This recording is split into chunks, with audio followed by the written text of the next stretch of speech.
আসসালামু আলাইকুম। এখানে আমি আজকে কাঠগোলাপ ফুল বানাবো। তার জন্য আমার লাগবে প্রথমে একটু সাদা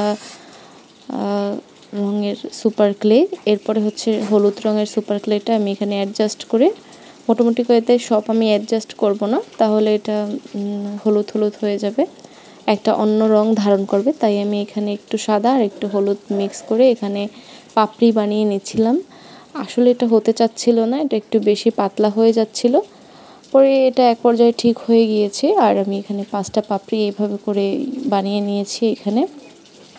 এরপরে লাগিয়ে দিচ্ছিলাম, আর এরপরে ভিতরে আমি একটা হলুদ ফুলের বোটার মতো দিয়ে দিয়েছি। আর এইখানে আমি পিন দিয়ে দিয়েছি, আসলে এটা চুলের পিন। আমার মনে হয়েছে যে চুলে আসলে পরলে এটা অনেক দারুণ লাগবে। আপনারা চাইলে অন্য শেড দিয়েও এভাবে কিন্তু ফুল বানাতে পারবেন, আর এটা বাস্তবে অনেক সুন্দর দেখাচ্ছিল, যতটা না ফোনে দেখায়।